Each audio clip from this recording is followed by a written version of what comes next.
transfer news, match previews, legend interviews, Spurs women, press conferences, covering everything Tottenham and England.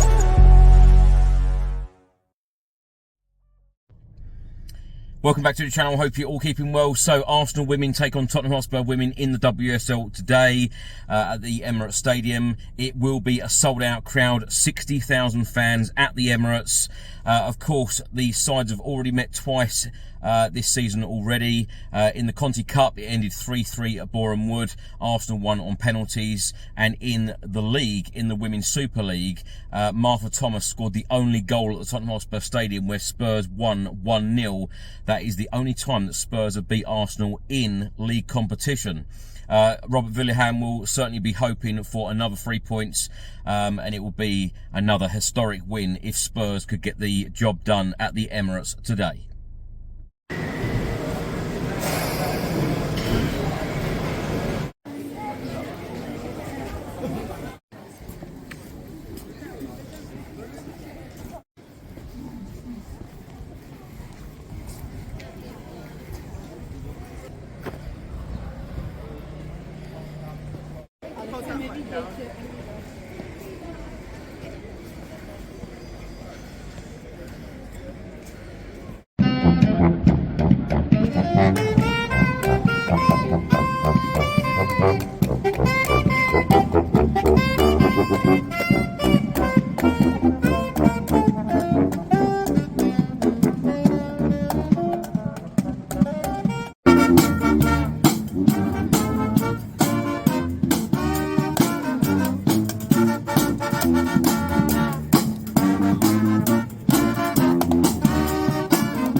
Okay, Alex, do you want to start us off? Hi Robert, unlucky kind of result out there, and how do you kind of sum up the whole match? I would say that Arsenal starts the game very well.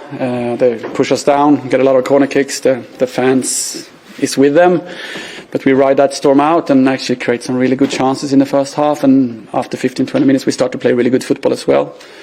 I actually think we have better chances than them in the first half. And if you look overall, I think they have 4 shots on goal and we 3. So if you look at the stats, it's actually quite good stats. Then we play against a very good team. So we need to defend very well. So the good thing is that we do that well, unless one situation. And then we actually take over the last 20 minutes of the game and try to go for it, which is also very nice to see from me as a coach. But you also see that we have still a gap here. We need to improve it fitness-wise in decision-making to make sure we can beat this team 2 times per year.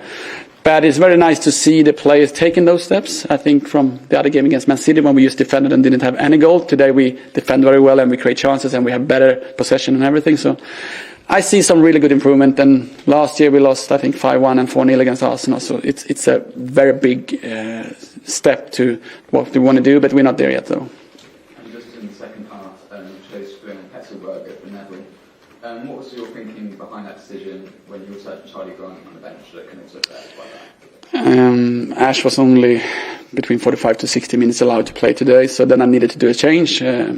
Charlie just flew back from Dubai, Uzbekistan, Australia, and back, so she couldn't really train on Friday. She trained yesterday. Petselberg have trained in that position 2 weeks, and the main thing is with Petselberg, she's very good on the ball.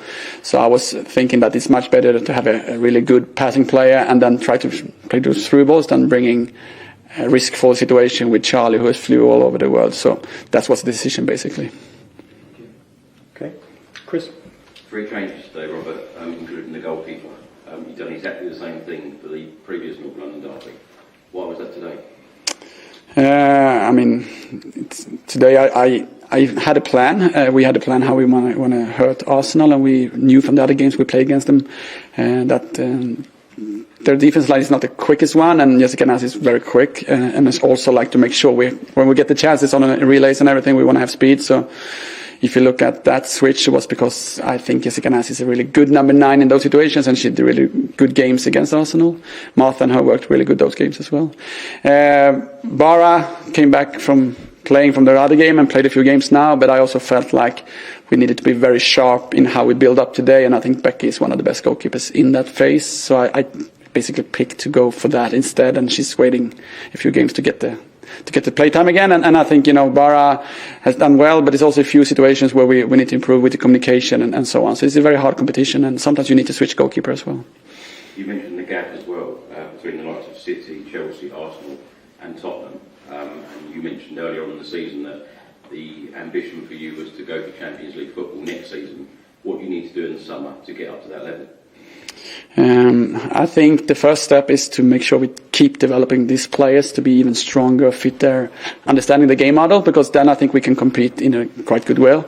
But also I think we need to make sure every time we sign a new player or a new staff member that we also take steps to improve in those areas, because I still think if we look at the squads, they have those players are starting players in basically all the best national teams in the world, and we have one now. Grace Clinton is starting in England, and we have a few more starting in and out in the other. But we need to take the next step where we have starting players in the national team so we can compete against them. And I think we need to develop them. I don't think we're going to buy them. We need to make sure we find exactly the right Grace Clinton characters so we can make them become national team players, and then we're going to improve. So hopefully already next year, but it could also be like we need to have one more year to try to compete, and then the third year will be the right year. But that's the process. That's the style we want to have. That's the style for Tottenham Hotspur.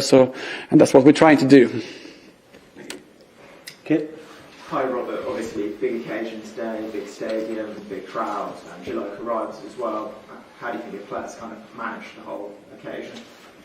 I think very well. I mean, the first 10 minutes, you don't hear anything more than their fans, right? And you're trying to communicate to right at the storm, and that's really tricky. And some of the players we have are used to this. I mean, Charlie came back and played in Perth, I think, or in Australia somewhere, and I think many of the players in this team actually getting used to this. But on the other hand, it's also not that common, and you need to learn how to communicate, how to use gesture instead of speaking, for example.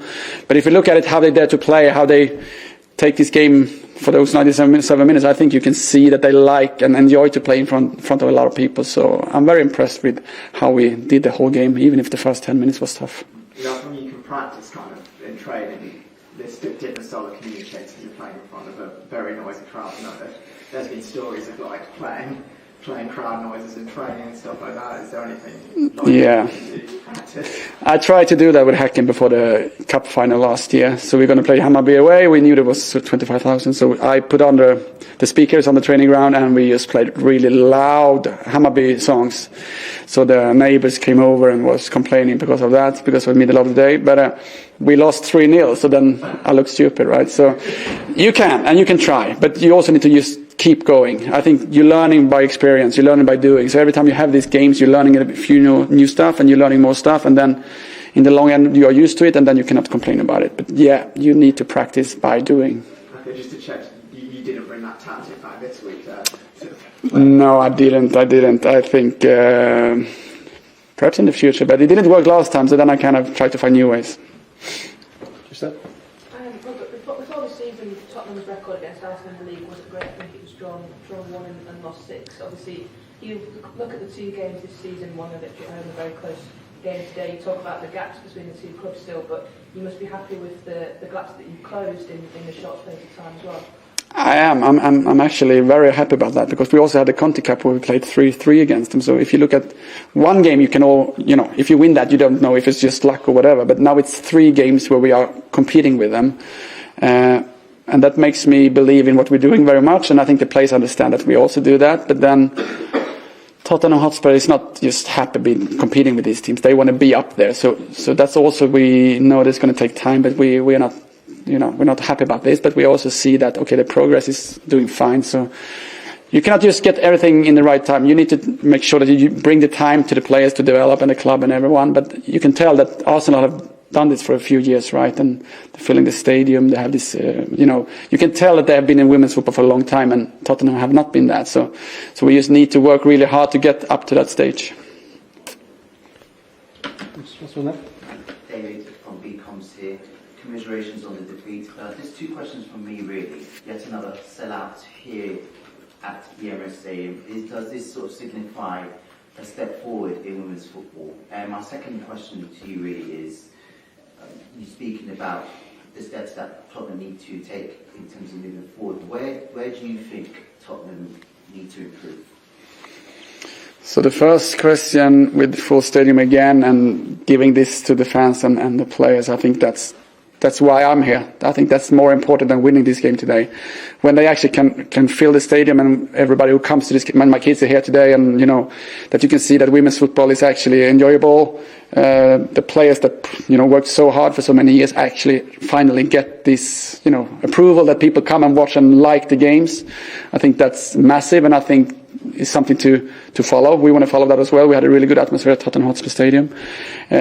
So I think that's a statement that shows that the product of women's football is really good. So even if people saying stupid stuff about women's football, they are not correct, because this is shown that this generation people will enjoy it and they will come back, and when they grow older they're going to bring their kids. So I mean, this is for real, this is not fake. People is actually coming here, watching the game and enjoying it. So it makes me very happy, because that's a big thing for me, that we take steps. And if you look at how we play football and how we need to compete against them, what we need to do is we need to be patient. We have a plan.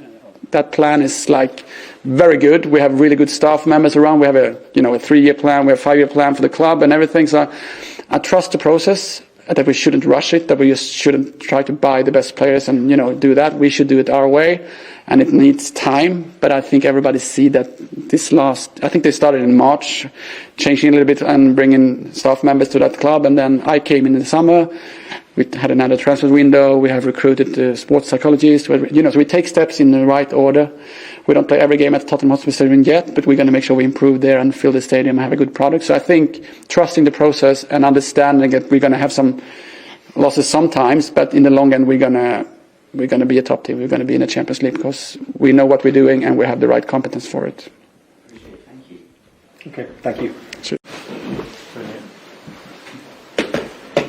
Tim, you want to kick us off? Yeah, sure. Hi, Jonas. I'll take the halves in turn, really. Obviously, it's a good result, but a lot of people still talk, I think, about Arsenal against deep blocks and whether this was a convincing response to that. A good start to the first half, but it felt a bit like maybe Arsenal fell back into some of that cautiousness on the ball. Is that the impression you got of the first half?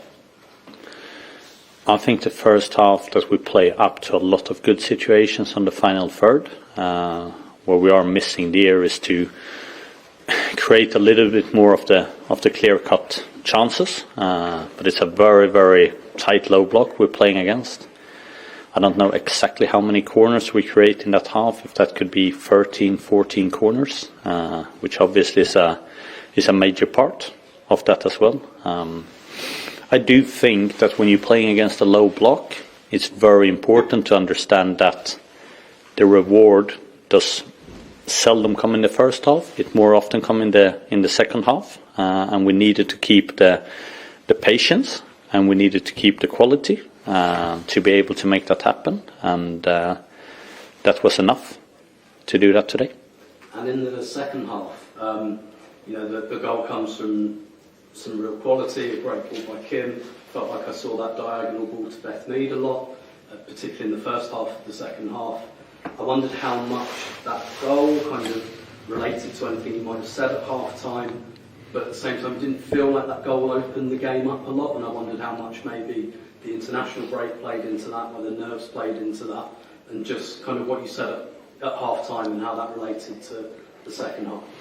And that was definitely one thing we spoke about in the half-time, as a way of, we stayed a lot, either that we changed the point of attack by creating a 1v1 or 2v1 situation over on the other side, or we broke through wide overloads, and we said that in order to find another way of as well attacking their box, it can be when we set back to be able to attack on this diagonal box, because we could see their fullbacks were starting to switch off, so it was nice to see that could come off.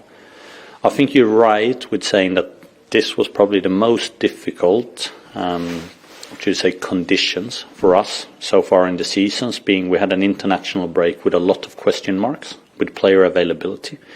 Players have been working extremely hard on an individual level to be able to be ready to play this game here. Also from a squad depth perspective, this is as shallow as we have been this season, because also of the availability for players being away at the Gold Cup. So we know that was going to be a factor against a Tottenham that has almost a full squad available. I do think we could have finished the game a little bit stronger, but you could see that all that work had taken its toll. And I said to the players after, even if I'm not happy with the way that we played the last 15 minutes in the game, because I think we think too much about the scoreline, no one is going to remember those 15 minutes at the end of the season. And you need to take smart decisions. And we're not the only football team in the world that's going to have spells in a football game where we're not dominant in every aspect of the game all the time. And then you still need to ride out that storm. And we do today. And it's really important. And we keep the clean sheet. We get 3 points. And that's the main point.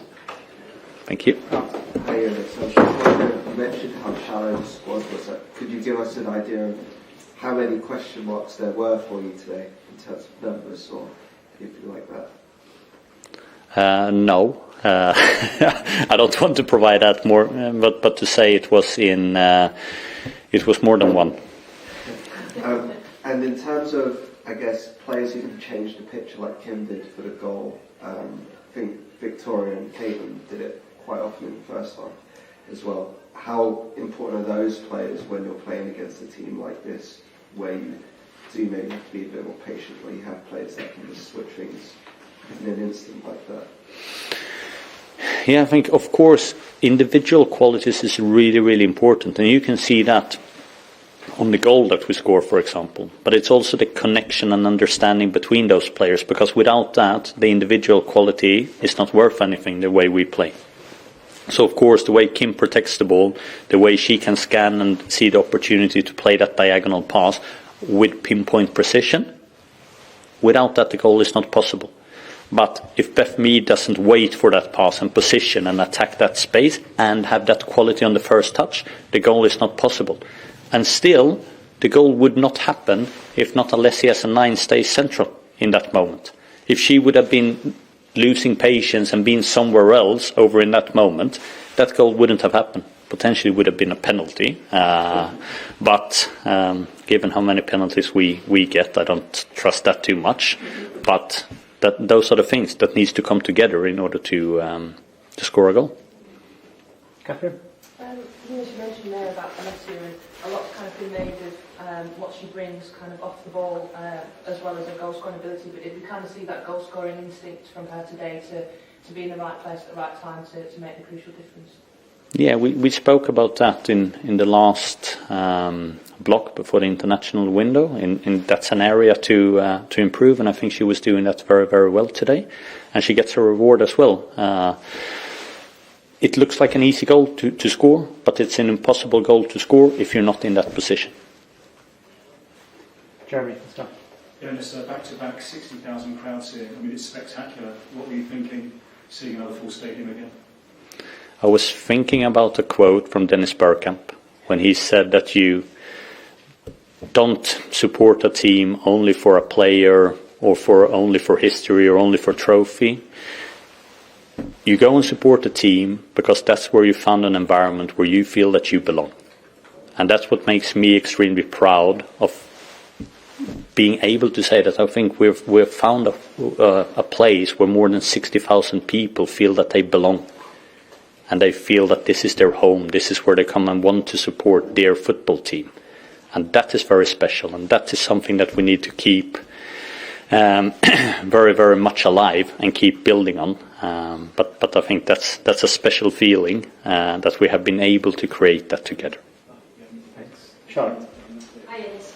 You spoke to Catherine there about Russo's role. She's very selfless in terms of her work rate. Got the reward today. Do you want her to continue dropping and help building up play, or do you want her to be a more selfish number 9? As a 9, one of your main roles for the team is to score goals to it. So for me, that's not selfish. That's being in contributing what you need to do. Our forwards are point players. They need to contribute with points for it. That's for our 9, for our 10, for our 2 wide forwards. And that's never going to change. So for me, I don't look like it that with selfless or selfish for it. I see it, how well do we perform the role that we have in the team. And a really important role for our number 9 is to score goals. And secondly, you played Arsenal, you played Spurs in the Conti Cup and before Christmas. What progress have you seen them make or perhaps not make compared to the last time you played them? I think they obviously signed a lot of players since we played them the last time.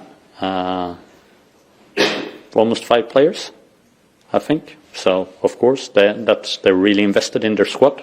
You can see that. I think the game was the same. I think they defended. I think they had a very defensive mentality. They do that well, but nothing changed. It was the same thing.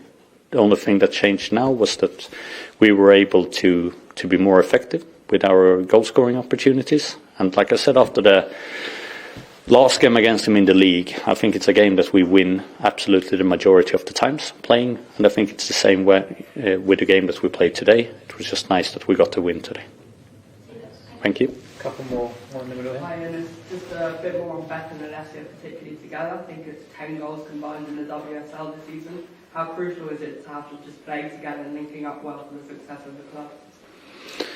I mean, key relationships takes time to develop, but one aspect that sometimes is overlooked in professional football is that when players are able to keep that relationship also when they go away on the national team, that means that they don't have to start that relationship. They can keep on building on that all the time. And Beth and Alessia, they're a prime example of that they can continue to work on their relationship both at club level and national team level, which I think makes it a little bit easier when you have just a couple of days preparation time after an international break. Hi Jonas, congratulations on the 3 points today. Your team laid a really incredible high press today from probably, as you said, the last sort of 50 minutes it maybe dropped. Was that the way that you set your team up today because they were facing a low block, or is that what you want to take into more games in the future? We want to have the ball. We we want to be dominant, both in the way we have the ball ourselves, but also which spaces and time we allow the opposition to do. We know that Tottenham also are looking to play out from the back, and we didn't want that to happen here today. So we needed to be aggressive. We needed to bring them to a place where they were forced to turn over. Most of the times we were successful. Sometimes you could see what they were trying to accomplish as well. So it was really a game of margins and angles in that, where we needed to be brave in order to put enough pressure on the ball so they couldn't come in behind us or out on the other side. Last couple of quick ones here. Hi, Jonas. Not many other WSL clubs can sell out 60,000 seat stadium like Arsenal do currently. When you think about how tight it is at the top of the table, do you think the Emirates could be a marginal gain you have, especially with the game coming up against Leicester soon? I definitely think that the culture that we have here at Emirates is a really, really big factor that can be maybe even more important long term for Arsenal women, because of the way that it should be able to both drive sporting success from it, but also, of course, to generate revenue and therefore investing in the team to generate more sporting success. I'm so happy that they put one more game at the Emirates. It would have been really sad to sit here and say that this was the last time we were going to the Emirates this season. So we are looking forward very much to that. I hope our fans are as well. There is a lot of time now till that game, so hopefully the tickets they sell fast and many. Last one here. Connor from Arsenal Editor, and I was wondering if you had to write a recipe for the club and how to get back-to-back sort of 60,000 sell-ups, what would be some of the factors? What have been some of the factors that have led the club to being able to sell out the Emirates twice in a row? I got that question before the game as well. I think one thing that is really important is the one club mentality. It's the investment in both the men's and the women's team across the board, the executives, and that drips down through the whole organization, and that makes that we take good and ambitious decisions, and we have that backing. And without that, I don't think it would have been possible. So to have a whole club behind it, really, really important. Brilliant. Thank you. Thank you guys.